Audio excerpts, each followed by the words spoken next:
सत्य की खोज से जुड़े हुए सभी साधकों का हार्दिक अभिनंदन। तो मैं फिर से आपके समक्ष जो ताओ वाली बुक जो चल रही थी, पाथलेस पाथ ओशो वाली, उसका तीसरा पार्ट लेकर के हाजिर हूँ। इससे पहले कि आगे बढ़ूँ, फिर से सबसे पहले आपका हृदय से धन्यवाद। जिस तरीके का रिस्पॉन्स आप लोग दे रहे हैं, आप सब्सक्राइब कर रहे हैं, लाइक कर रहे हैं, कमेंट्स भी देखने को मिल रहे हैं, और आपके कमेंट्स का बहुत स्वागत है। आपके लाइक और सब्सक्राइब के लिए बहुत बहुत धन्यवाद। अगर आपको अच्छा लगता है तो आगे शेयर कीजिए, और वैसे आप लाइक भी करते हैं, सब्सक्राइब भी करते हैं, तो हम ज़्यादातर लोगों तक पहुंचने में सक्षम होते हैं।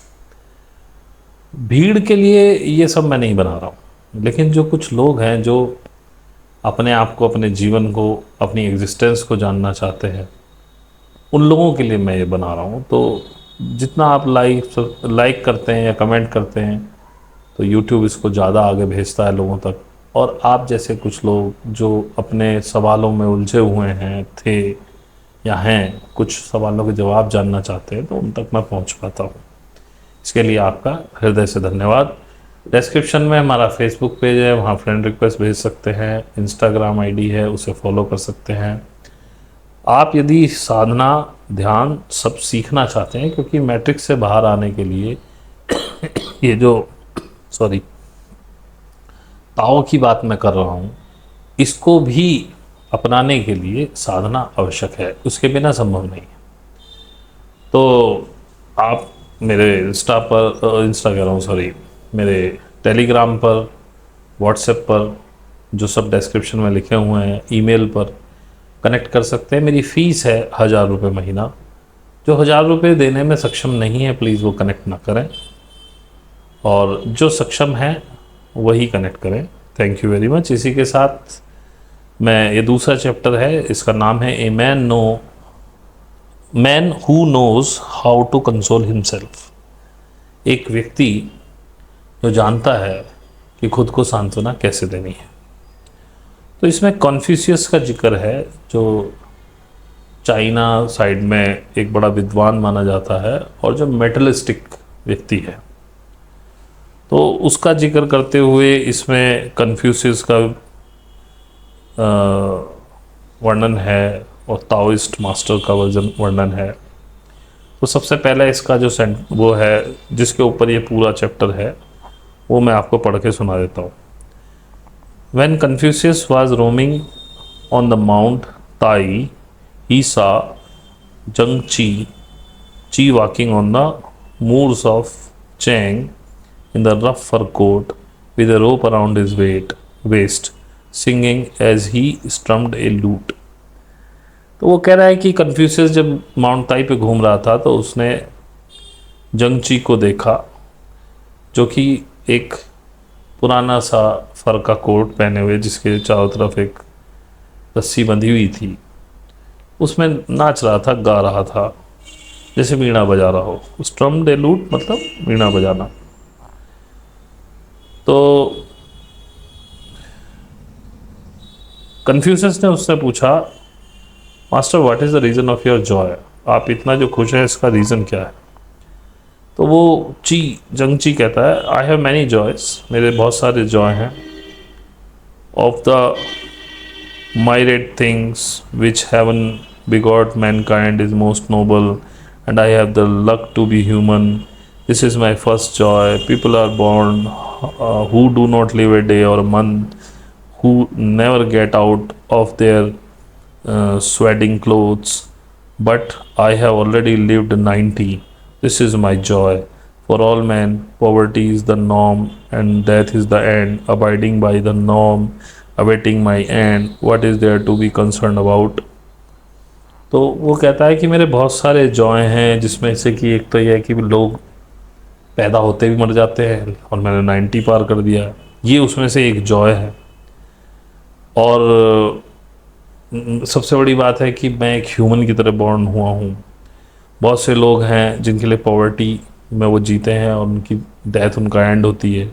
उस नॉर्म को हटाते हुए मैं अपने अंत की प्रतीक्षा कर रहा हूँ। तो मैं किस बात के लिए चिंता करूं।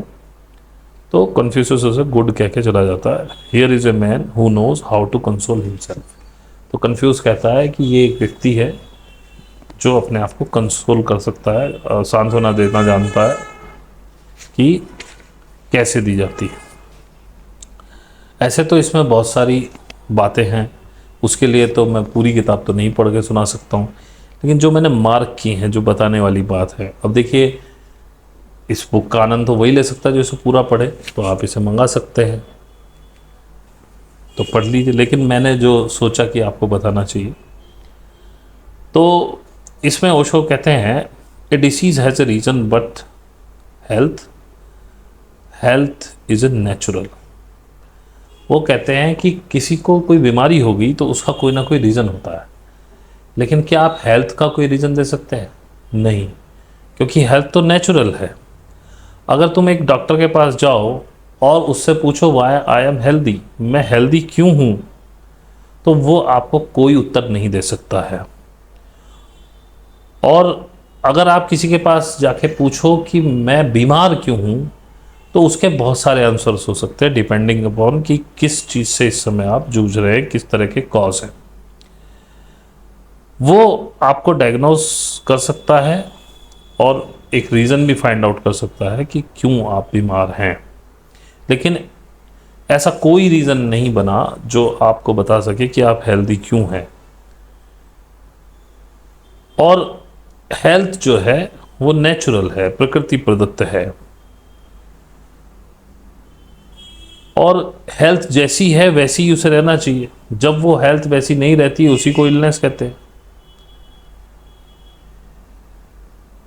इलनेस का मतलब ये है कि कुछ ना कुछ गलत हो गया है, यानी आपने हेल्थ को खो दिया है।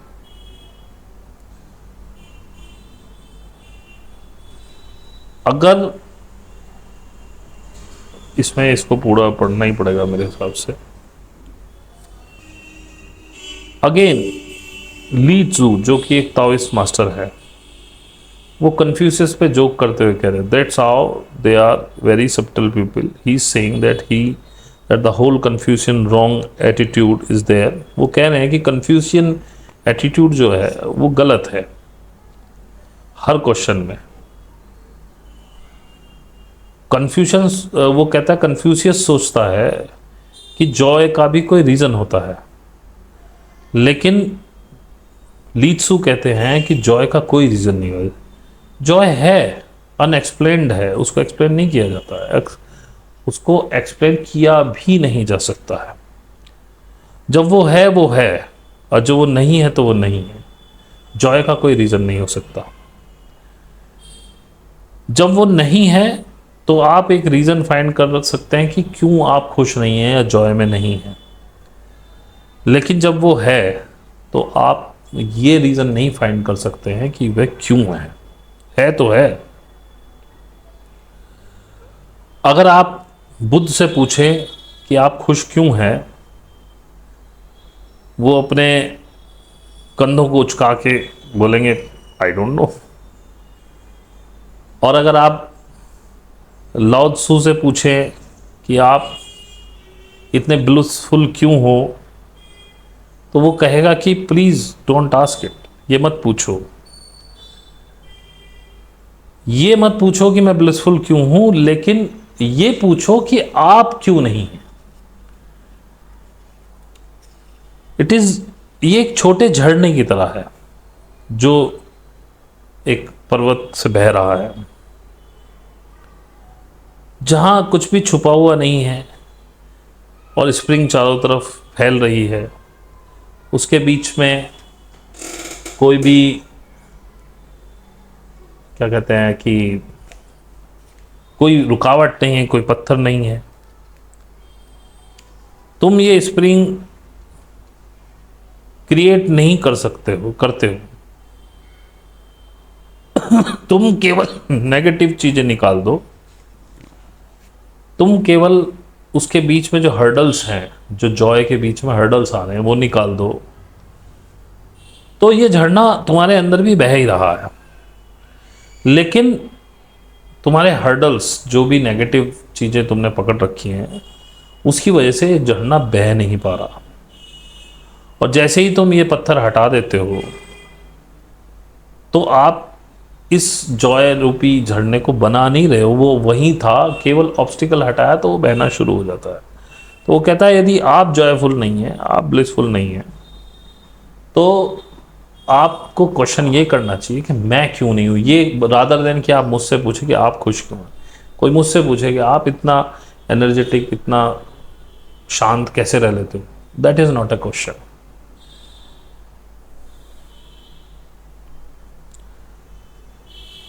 और वो कहता है कि इसका कोई कारण भी नहीं है, तो इसकी कोई प्रैक्टिस की भी जरूरत नहीं है। ये इसका भी थोड़ा सा पीछे पड़ना पड़ेगा, मैंने बहुत वैसे निशान लगाए। हाँ, हैप्पीनेस की बात कर रहे हैं कि there is no cause of happiness. इसका क्या मतलब है?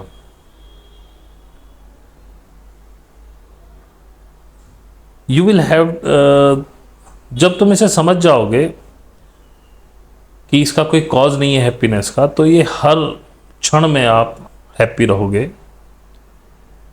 और अगर इसका कोई कारण होता तो कारण कुछ समय ले सकता था, तुम्हें प्रैक्टिस करनी होगी और तुम्हें बड़ी लंबी प्रैक्टिस करनी होगी।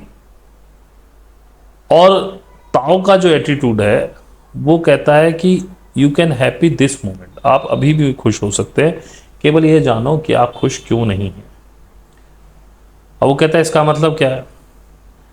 तो ताओ में वो बता रहे हैं ओशो कि इसका मतलब है कि इसका कोई कारण नहीं है, तो इसकी प्रैक्टिस भी नहीं की जा सकती। खुश रहने की बात कर रहे हैं।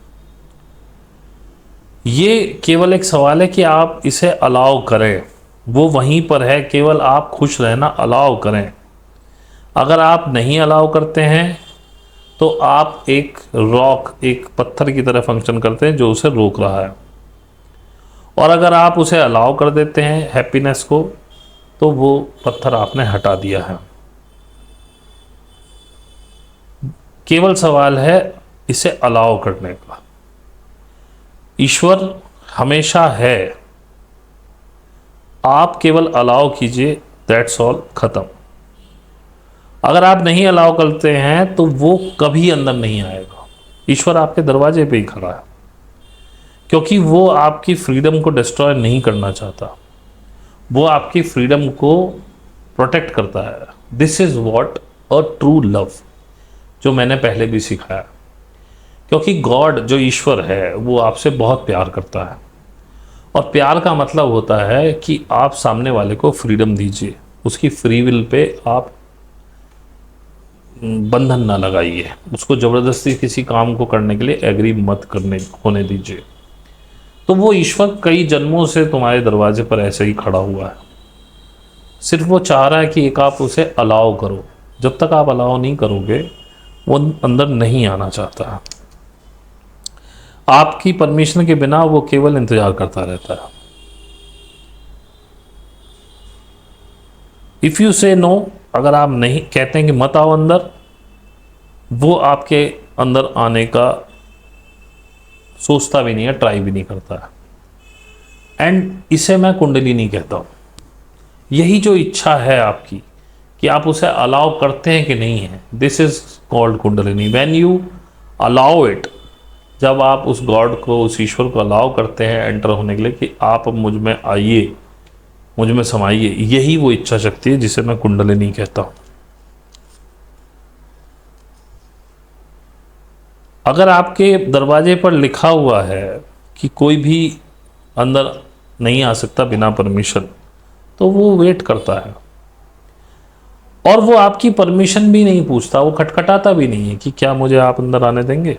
वो सिर्फ वेट करता है उस दिन के लिए जिस दिन आप उसे अलाउ करते हैं। और सहयोग में हम क्या करते हैं, हम केवल पूरी हृदय से उस कुंडलिनी को पुकारते हैं कि माँ आप आइए और ऊपर उठिए, और ये होने लगता है।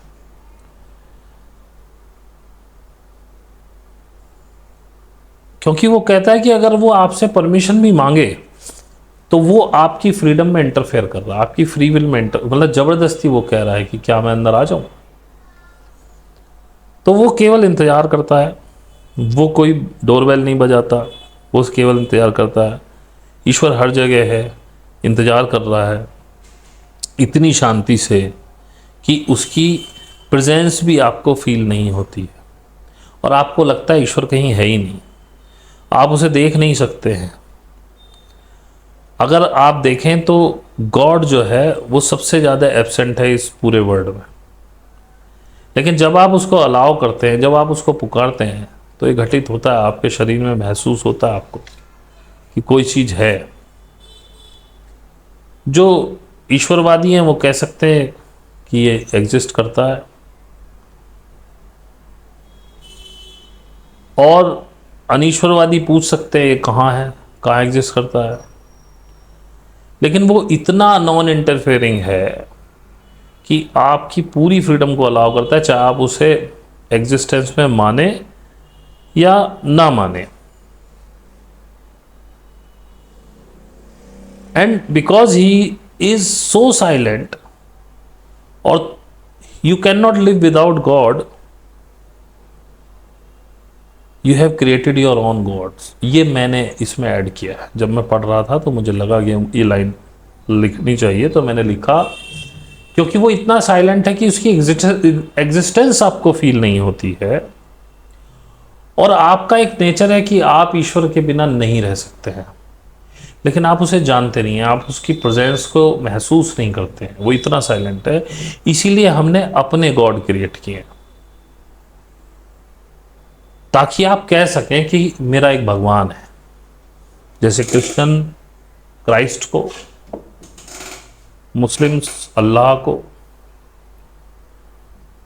हिंदू राम कृष्ण को, हिंदुओं में तो खैर बहुत सारे भगवान हैं, गणेश, भोले, शिव। तो लोगों ने अपने गॉड क्रिएट किए, क्योंकि गॉड की प्रेजेंस इतनी साइलेंट है कि आपको महसूस ही नहीं होती वो है कि नहीं है। इसीलिए जो ईश्वर को मानने वाले वो कहते हैं है, जो अनीश्वरवादी वो कह देते हैं नहीं है, लेकिन आप साबित नहीं कर सकते, इसलिए आपने अपने गॉड्स बनाया। Your nature is that of bliss, आपका नेचर है ब्लिस में रह, जो ब्लिस ही आपका नेचर है। तुम इसी से बने हुए, ये स्टफ है जिससे तुम बने हुए हो, but you have to allow it. आपको इसको हाँ भरना, आपको कहना पड़ेगा कि यस आई अलाउ इट। आपको रिलैक्स होना पड़ेगा, आपको लेट गो करना पड़ेगा, चीज़ों को छोड़ना पड़ेगा। यही मैं सिखाता हूँ, सरेंडर, डिटैचमेंट। अब वो कहते हैं अष्टावक्र, लाओ त्सु, बोधिधर्मा, लिंची कहते हैं कि कुछ भी जरूरत नहीं है, जस्ट अलाउ इट। गॉड को केवल अलाउ कर दो, रिलैक्स हो जाओ, allow it, and this very moment it will start powering in you. और यही सहज में हमने देखा है, जब हम कुंडलिनी को अलाउ करते हैं, शुद्ध इच्छा से हम बोलते हैं कि माँ हमें सहस्त्रार में ले चलो, तो वो चलने लगती है और हमको महसूस होने लगता है।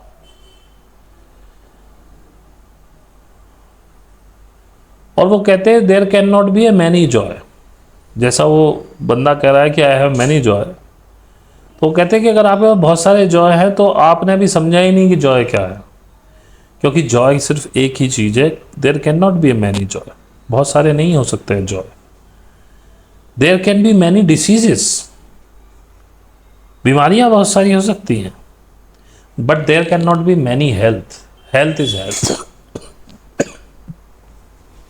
अगर आप हेल्थी हैं और आपकी पत्नी भी हेल्थी है, आपका बेटा भी हेल्थी है, तो health is same, all are healthy just. लेकिन अगर डिसीज है, मे बी मुझे सांस की बीमारी हो सकती है, किसी को दिल की हो सकती है, किसी को पेट की हो सकती है, तो डिसीज बहुत सारी होती हैं, लेकिन हेल्थ केवल एक है। किसी ने बुद्ध से पूछा what is the taste of your Buddhahood, Buddhism का टेस्ट क्या है? तो उन्होंने कहा go and taste the sea. आप जरा जाएं, समुद्र को टेस्ट करें, और इसे कहीं से भी टेस्ट करें, और एक दो जगह से टेस्ट करें, और इसे आप किनारे से टेस्ट करें और किसी बीच से टेस्ट करें या समुद्र के बीच में जाके टेस्ट करें और एक दो जगह और टेस्ट करें, तो आप देखेंगे समुद्र का टेस्ट बिल्कुल सेम है हर जगह, वही नमकीन टेस्ट आएगा। तो बुद्धाहुड में भी एक ही टेस्ट है और जो बुद्ध बनता है उसको वही सेम टेस्ट मिलता है। जैसे कि हेल्थ का एक सेम टेस्ट है, जब कोई बच्चा हेल्दी है, कोई यंग मैन हेल्दी है या कोई बूढ़ा आदमी हेल्दी है, वो एक सेम टेस्ट है। चाहे एक औरत हेल्दी है कि आदमी हेल्दी है, सबका एक सेम टेस्ट है, लेकिन डिसीज डिफरेंट होती है। कोई मेडिकल साइंस आज तक नहीं कह पाया कि दो लोग सेम डिसीज से ग्रस्त हैं। दो डिसीज सेम नहीं होती हैं। कई बार ऐसा हुआ आप किसी डिसीज से ग्रस्त है, किसी बीमारी से ग्रस्त है लाइक ट्यूबरकुलोसिस, और आपकी वाइफ भी उसी डिसीज से ग्रस्त है ट्यूबरकुलोसिस से, लेकिन कई बार दोनों पे सेम मेडिसिन वर्क नहीं करती हैं। तुम पे कोई और मेडिसिन वर्क कर रही होती है, वाइफ पे कोई और। इसीलिए फिजिशियन की आवश्यकता पड़ती है, नहीं तो ये मेडिकल स्टोर वाले फार्मासिस्ट बहुत हैं, उनको पता होता है कि इस डिसीज में क्या बीमारी में क्या दवाई देनी है, क्योंकि फिजिशियन को डायग्नोज करना आता है। वो बताता है कि ये ट्यूबरकुलोसिस इस ट्यूबरकुलोसिस से कैसे डिफरेंट है, इसमें कौन सी दवाई चलेगी और किस इसमें कौन सी चलेगी।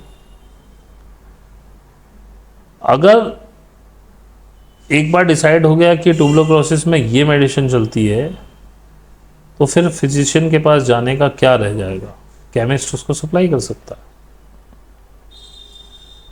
और यही बात मैं भी कहता हूं, मैंने अपने ग्रुप मीटिंग्स में भी गई है, शायद किसी लाइव में भी गई हो, कि जब मैं किसी और के प्रश्न का, बेशक प्रश्न आपका सेम हो, लेकिन जब मैं किसी और के प्रश्न का उत्तर दे रहा हूं, अधिकतर मैंने देखा लोग कहते हैं कि अरे हमें उत्तर मिल गया, हमारा भी यही प्रश्न था। सिम्टम बेशक सेम हो, लेकिन रेमेडी दोनों की अलग अलग होगी। तो आप अपना प्रश्न, चाहे वही सेम प्रश्न है, खुद से पूछिए।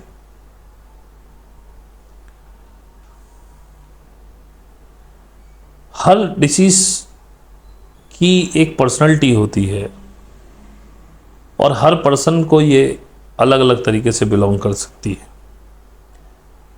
सो अब वो कहते हैं कि don't treat the disease, treat the person. एक व्यक्ति को ट्रीट करिए, बीमारी को ट्रीट मत कर दिए। डिसीज पर्सनल होती है, लेकिन health is impersonal, universal. Health सबकी है। ऐसा ही जॉय है, misery is a disease, Joy is a health, ऐसे समझ लीजिए इसको।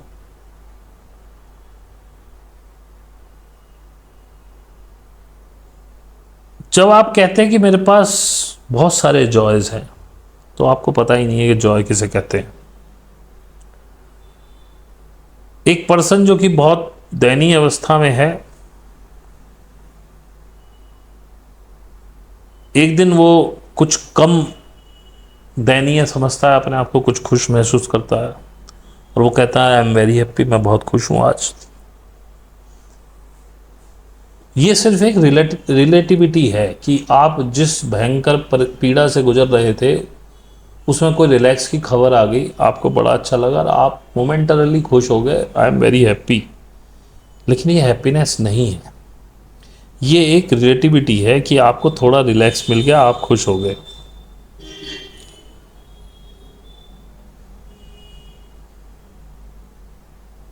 कभी कभी वो बहुत इंटेंस दुख में होता है, कभी कभी नहीं। और जब वो इंटेंस दुख में नहीं होता है, तो कहता है मैं खुश हूँ, मैं बहुत खुश हूँ। जैसे कि एक व्यक्ति बहुत परेशान, उसके जीवन में दुखों का पहाड़ था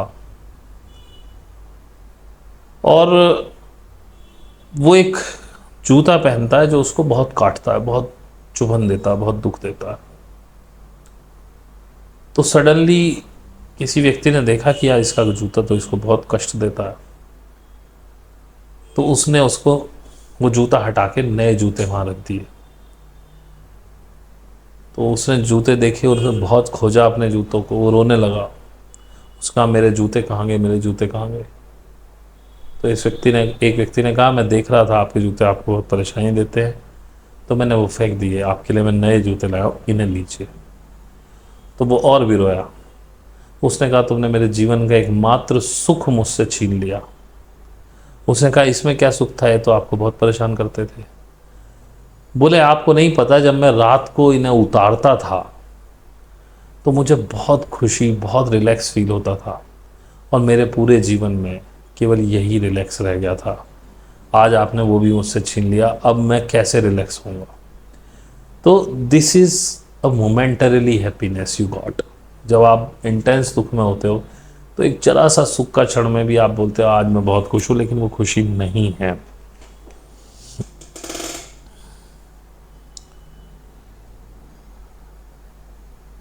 और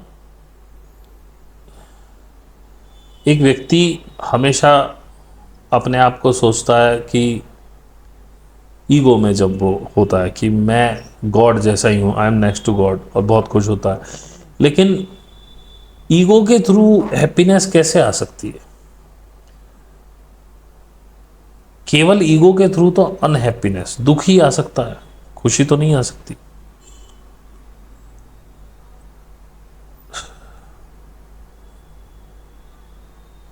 एक फेडरिच नेट्स, कुछ नाम सही पढ़ा नहीं जा रहा है, फेडरिच तो समझ में आ रहा है। Is truer than many other people ही से, वो कहता है, वो कहते हैं कि ओशो कह रहे हैं वो ज़्यादा अच्छा कह रहा है, सही कह रहा है। I can not allow God to exist because then I am secondary and I can not be secondary. वो एक बहुत ईगोइस्ट पर्सन रहा होगा, तो वो कहता है कि मैं ईश्वर को एग्जिस्ट होने ही नहीं दूंगा, नहीं तो मैं सेकेंडरी हो जाऊंगा, क्योंकि मुझसे बड़ा कोई होगा और मैं किसी को अपने से बड़ा नहीं देख सकता हूँ। I can not my status as secondary, if God is then I will always be secondary. वो कहता है मैं अपना स्टेटस बर्दाश्त नहीं कर सकता हूँ कि मुझे सेकेंडरी कहा जाए, इसलिए अगर गॉड को एग्जिस्ट मैं करने लगूँ, या अगर गॉड है तो मैं हमेशा सेकेंडरी रहूँगा, क्योंकि उससे बड़ा कोई नहीं। However I grow and wherever I reach I will be secondary. मैं कैसे भी पला बड़ा हूँ, कहीं भी जाऊँ, मैं हमेशा सेकेंडरी रहूँगा। I will never be primary the first, this is not acceptable, so he says God is dead and man is free. तो उसने कहा मैं सेकेंडरी नहीं रह सकता हूँ, इसलिए मैं एक्सेप्ट ही नहीं करता हूँ। तो वो कहता है कि ईश्वर मर चुका है और मनुष्य स्वतंत्र है। लेकिन जब मैं कहता हूँ कि भगवान मर गया, तो इसका ये अर्थ ना निकालें कि मैं अपने आप को प्राइमरी करने के चक्कर में कर रहा हूँ। मैं सिर्फ इसलिए कर रहा हूँ क्योंकि जब आप साधना में जुड़ते हैं, उस परम शक्ति जिसे यूनिवर्स कहा जाता है, तो आप देखते हैं कि पहली बात तो आपको पता लगने लगता है भगवान नाम की कोई चीज़ नहीं है, और दूसरी बात आपको लगता है मैं भी उसी का पार्ट हूँ, मैं भी वही हूँ। तो एक भगवान दूसरे को क्या कहे, खुद ही भगवान है, खुद ही ईश्वर है, वो है, वो आप भी हो, मैं ही नहीं हूँ, आप भी हो। तब मैं कहता हूँ गॉड मर गया। लेकिन ये किसी और उसमें कह रहा है। अगर आप बहुत बड़े पूजा पाठी हो और बहुत धार्मिक हो, तब भी आप हमेशा ईश्वर को अपने हिसाब से मैनिपुलेट करते हो। Do my will, that's all your prayer means. जब आप प्रे करते हो, आप कुछ कहते हो ईश्वर को, तो प्रेयर में आप यही कहते हो यार ये करवा दो, वो करवा दो, बंगला दिला दे, गाड़ी दिला दे, बच्चा दिला दे, ये दिला दे। तो आप उसे मैनिपुलेट ही कर रहे होते हो। उसने जो आपके लिए चुना है आपको वो बर्दाश्त नहीं है, आप चाहते हो मेरे को कुछ एक्स्ट्रा मिलना चाहिए। ये वो है जो अपने आप को धार्मिक बोलते हैं, बड़े भारी पूजा पाठी लोग हैं। Do according to me, listen to me, मुझे सुनो, मेरे हिसाब से करो। आपका पूरा जो एफर्ट है वो ईश्वर को अपना सर्वेंट बनाने में लग जाता है। बेशक आप उसको बहुत सी चीज़ें ऑफर करते हो, तो सर्वेंट भी बिना ऑफर के काम तो नहीं करता, बिना पैसे के तो कोई सेवा नहीं करेगा आपकी। और तुम उसे लॉर्ड कहते हो, मास्टर कहते हो कि हमारे स्वामी हो तुम, लेकिन वो सिर्फ तुम्हारी ब्राइबरी है, आपकी रिश्वत है जो तुम उसे देते हो। तुम उसे मैनिपुलेट करना चाहते हो। तुम कहते हो मैं कुछ नहीं हूं, तुम सब कुछ हो, लेकिन अपने अंदर तुम जानते हो कौन क्या है। वास्तविकता में जब तुम ईश्वर के लिए फाइट कर रहे होते हो, इट इज़ योर गॉड, वो तुम्हारा गॉड है। गॉड एक ही है, लेकिन जब तुम फाइट करते हो मेरा राम बड़ा, मेरा अल्लाह बड़ा, मेरा क्राइस्ट बड़ा, तो तुमने जो अपना भगवान बनाया तुम उसके लिए फाइट कर रहे हो। और इसीलिए मैं कहता हूं कि ये जो धर्म है ये सबसे बड़ी मैट्रिक्स है जिसमें आप बुरी तरह से आकंठ दबे हुए हो। और जब आप धार्मिक होते हो तो आप सामने वाले की गर्दन उतारने में भी थोड़ा भी डर नहीं लगता आपको। आप कहते हो अच्छा हमारे धर्म की बदनामी कर रहा है, ले साले मार डालेंगे तो काट डालेंगे। आधे से ज़्यादा लड़ाइयाँ तो इसी चक्कर में हुई। जब आप अपना सर झुकाते हो एक ईश्वर की तस्वीर के आगे या मूर्ति के आगे, एक मंदिर में या मस्जिद में या चर्च में, तो वो इमेज है जो आपने क्रिएट कर रखी है ईश्वर की।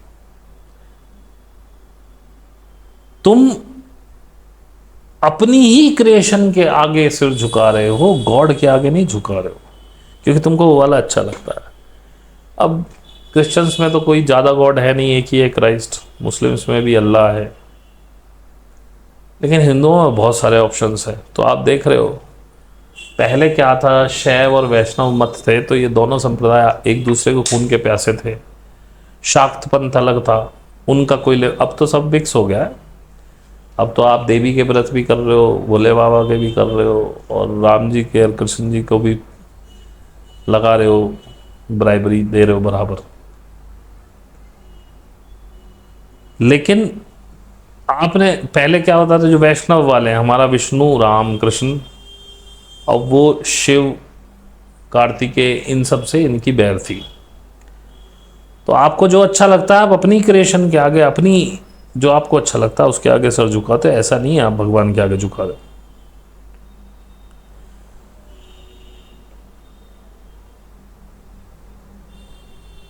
इसे ऐसा ही समझिए जैसे कि आप एक आईने के सामने सर झुका रहे हैं, क्योंकि आप अपने ही आगे नतमस्तक हो रहे हो। तो और जहां वो जब वो रिफ्लेक्ट करता है तुम कहते हो वाह कितना सुंदर है। जब कोई क्रिश्चियन कहता है कितने क्राइस्ट कितने खूबसूरत है, और हिंदू कहता है कृष्णा कितने खूबसूरत हैं, राम कितने खूबसूरत हैं, और बुद्धिस्ट कहते हैं कि बुद्धा से बड़ा कोई नहीं, वही परम भगवान है, यही कहते हैं ना सब लोग। लेकिन कोई बुद्धिस्ट क्राइस्ट को एक्सेप्ट नहीं करता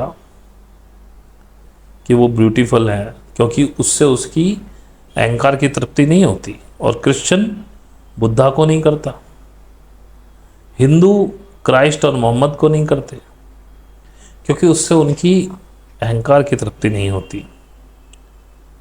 ध्यान रखिए, हम केवल अपने अहंकार की ही तृप्ति कर रहे हैं, जिस भी तरीके से हमारी अहंकार की तृप्ति हो सके। पूरा, आधा, थोड़ा बहुत, डायरेक्ट और इनडायरेक्ट। और एक वास्तविक में धार्मिक व्यक्ति वो है जो इसे जानता है, जो इसको जान गया है, और उस आलोक में, उस प्रकाश में, ज्ञान के उस प्रकाश में उसकी ईगो खत्म हो गई है। वही वास्तव में एक रिलीजियस पर्सन है। एक धार्मिक व्यक्ति कभी नहीं कह सकता कि मैं सबसे बड़ा हूं, क्योंकि वो जान गया है कि वो नहीं है,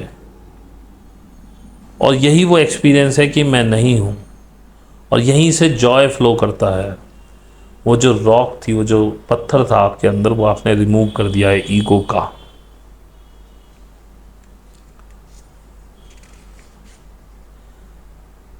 क्यों मैनकाइंड बहुत नोबल है? अगर हम ह्यूमन हिस्ट्री में देखें तो ये बड़ा इग्नोरेबल लगती है। आप पशुओं को देखो, वो कभी बहुत वायलेंट नहीं रहे, वो मर्डरस नहीं है।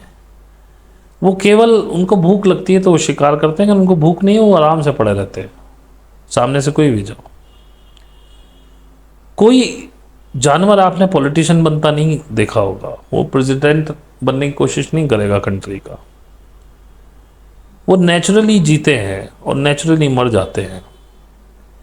वो कभी वाइल्ड नहीं होते हैं, वो कभी पागल नहीं होते जब तक कि उनको जू में ना रखा जाए। जू में कभी कभी वो सुसाइड भी कर लेते हैं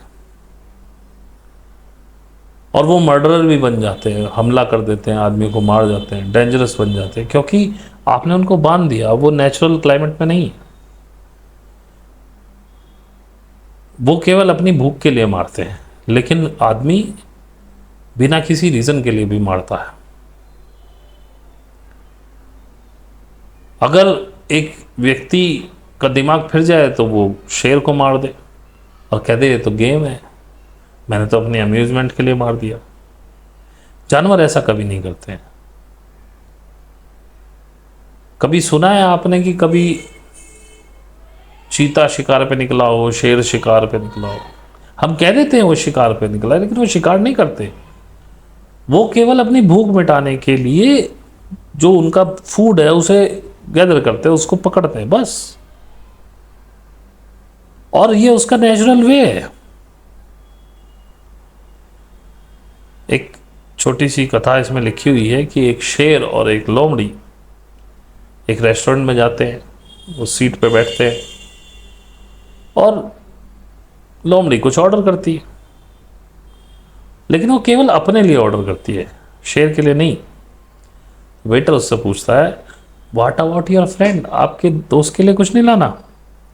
और लोमड़ी कहती है तुम क्या सोचते हो, अगर वो भूखा होता तो मैं तुम्हारे सामने बैठी होती?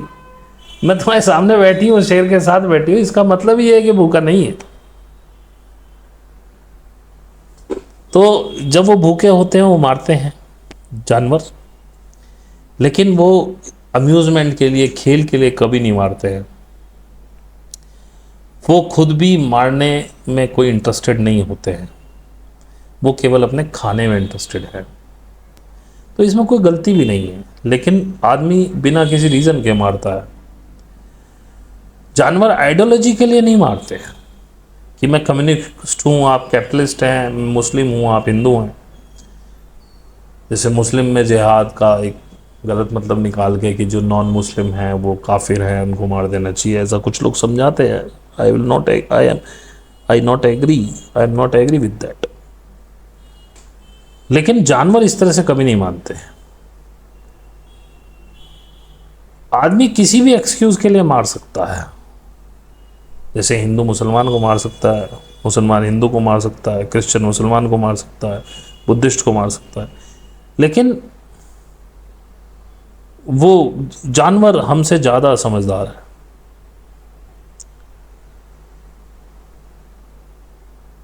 क्रिश्चियन मारने के लिए तैयार हो जाएगा अगर तुम उससे पूछो are you living your Bible? वो कहता है वो बहुत मुश्किल है, वो बाइबल पे जीना नहीं चाहता। ऐसा कोई बाइबल के लिए नहीं कह रहा हूँ, ये मैं गीता के लिए भी कहता हूँ, यही मैं कुरान के लिए भी कहता हूँ। कोई भी अपने ग्रंथों पे चलने के लिए इंटरेस्टेड है ही नहीं। लेकिन जब मारने की बात आए, जब आपके ऊपर ये उन्माद चढ़ जाए धार्मिक, तो हर कोई क्रिश्चियन हो जाता है, हर कोई मुस्लिम हो जाता है।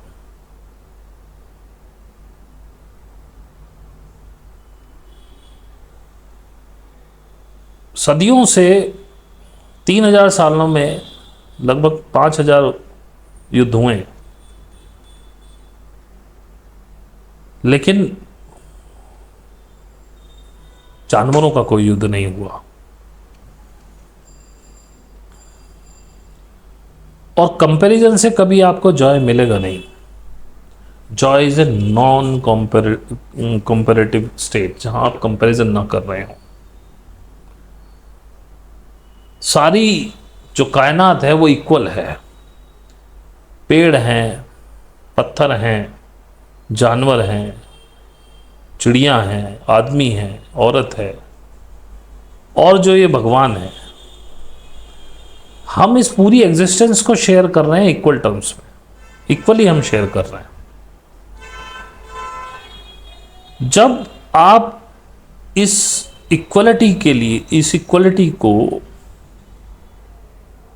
देखने लगते हैं, इसमें जीने लगते हैं, दिस इज वननेस, और आप जॉयफुल हो जाते हैं, आप आनंद में जीने लगते हैं, और फिर आपके आनंद का कोई कॉज नहीं होता, इसका कोई कारण नहीं है, और यही असली आनंद है। इसी को हम अपने सहज में भी जीने के लिए कहते हैं। ताओ भी वही है। ताओ कहता है कि यदि आप अकेले हैं, बिल्कुल अकेले, और आप खुश हैं, बिल्कुल उसी तरह से खुश है जैसे पहले थे, तो आपने इसे पा लिया है, वरना आपने इसे नहीं पाया। अब देखते हैं ये चैप्टर कितना बचा है।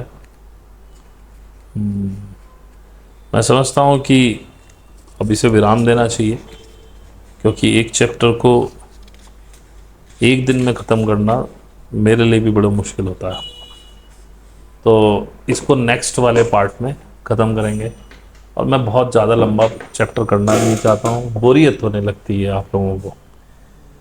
अब मैं पढ़ चुका हूँ, मेरे लिए भी ये अगेन पढ़ना एक वो है, लेकिन मैं चाहता हूँ, ये बहुत अच्छी किताब है। मैंने कभी किसी किताब को आपके सामने ऐसे नहीं बताया, लेकिन होपफुली इसलिए कर रहा हूँ कि आप लोग इसे जानें, समझें मैं क्या कह रहा हूँ, सहज क्या है, कैसे इसे जी सकते हैं। मोर ओवर ये आपके आगे के एग्जिस्टेंस के लिए बहुत ज़रूरी है। जैसे मे बी इस वीडियो से पहले आप वो वीडियो देख लेंगे, नहीं देखा है तो जाके देखिएगा टाइमलाइन पे, इससे पहले वो टाइमलाइन पे आएगा, why they are doing it. सुनिएगा कि क्या मुझे समझ में आया। I am not saying that is true, that can not be और दैट कैन बी, उसे आप समझिए, उसके बाद आपको समझ में आएगा कि मैं क्यों इंसिस्ट कर रहा हूँ, और ये मेरी मर्जी नहीं है। आप खुद समझिए, कोई व्यक्ति जिसको पैसा कमाने की कोई चाह नहीं है, मैं जॉब कर रहा हूँ, मेरी घर गृहस्थी बढ़िया आराम से, मोर देन इनफ पैसा मुझे मिल रहा है, पैसे की चाह होती तो ऐसा कंटेंट बनाता कि जो आप लोगों को अच्छा लगे, भगवान के बारे में ज़्यादा लाइक आए, सब्सक्राइब आए, और अच्छा पैसा मुझे यूट्यूब से मिले। पैसे की चाह होती तो ऐसा कुछ करता, लेकिन फिर भी अपनी डपली, अपना राग अलापे वो, ये मेरी चॉइस नहीं है कि ये मैं बता रहा हूँ, ये यूनिवर्स की चॉइस है कि मैं बता रहा हूँ। अब आपको समझ में आ रहा है, ठीक है, नहीं भी आ रहा है तो भी मैं बताता रहूँगा जब तक यूनिवर्स की इच्छा है। शायद उस वीडियो को जिन्होंने देखा है तो शायद समझ में आया होगा कि मैं क्यों कर रहा हूँ, क्योंकि हर व्यक्ति के पास तो यूनिवर्स नहीं आएगा ना, वो कुछ लोगों को ही भेजेगा, और मैं अकेला नहीं हूँ, ऐसे बहुत से लोग पॉकेट्स में बने हुए हैं, क्योंकि इसको सिखाने के लिए कोई बहुत बड़ी संख्या अगर हुई तो कोई सिखा ही नहीं पाएगा, ये कुछ थोड़े थोड़े लोगों को ही सिखाया जाता है। और ताओइस्ट मास्टर तो बहुत इस चीज़ के खिलाफ थे कि इसको बताया जाए, उनके पास एक दो शिष्य मुश्किल से ठहरते थे, उनको ढूंढना भी आसान नहीं होता था, लेकिन वो तब की बात थी। आज हम एक बहुत बड़े परिवर्तन से गुजर रहे हैं, जिसको झेलने के लिए यदि आप तैयार नहीं हुए तो यू विल बी नथिंग।